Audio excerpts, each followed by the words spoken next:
O conselleiro de Sanidade estivo en Porto do Son para anunciar melloras no centro de saúde e avanzar o proxecto dun novo edificio sanitario de 1.800 metros cadrados, un investimento conxunto da Xunta e do Concello que reforza a aposta pola atención primaria no municipio. O conselleiro de Sanidade, Antonio Gómez Camaño, asinou hoxe en Porto do Son un convenio de colaboración co alcalde Luís Soujo para acometer unha nova reforma no centro de saúde municipal. O investimento ascende a 43.000 euros, financiados ao 50% entre a Xunta e o Concello. As obras centraránse na fachada traseira e na cuberta, cunha limpeza, saneamento e impermeabilización para mellorar o estado do edificio. Primeiro por esta firma deste convenio para un mantenimiento e arreglo do Centro de Saúde de Porto do Son. Este convenio é un convenio que financiamos ao 50%,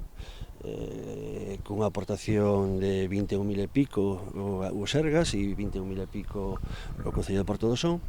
e o que vamos a facer é un mantenimiento da cubierta, limpieza e cambio de tellas, e impermeabilizar a zona máis que dá ao sur, que é máis abatida polos ventos do sur, e tamén, sellado de fiestras e todo o que conleve, que non entre humedad no centro de saúde. Ademais destas actuacións, Xunta e Concello traballan xa no proxecto dun novo centro de saúde de 1.800 metros cadrados, con máis consultas, servizos como odontoloxía ou fisioterapia e áreas específicas para a pediatría e atención á muller. Vamos a facer, un novo centro de saúde nesta localidade, un centro de saúde que vai supoñer un antes e un despois no que é a atención sanitaria a esta poboación. Se acaba de comentar xa, o Concello ha feito os deberes, ora o único que falta é que transfiran o terreo, aceptalo, pola Consello da Xunta e empezarse a traballar no ano que ven, no que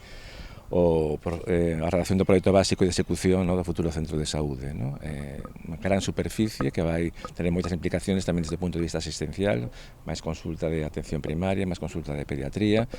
unha nova prestación, como pode ser a odontoloxía, salas de educación comunitaria, realmente un centro de saúde á altura e das necesidades do siglo XXI. Isto se enmarca perfectamente na política da Xunta de Galicia de ir, pouco a pouco, renovando todo o que as infraestructuras de atención primaria, que, como todos sabedes, é un pilar básico da atención sanitaria en este país. A previsión é que a redacción do proxecto do novo centro de saúde arrinque o vindeiro ano, unha infraestructura chamada a reforzar a atención primaria en Porto do Son.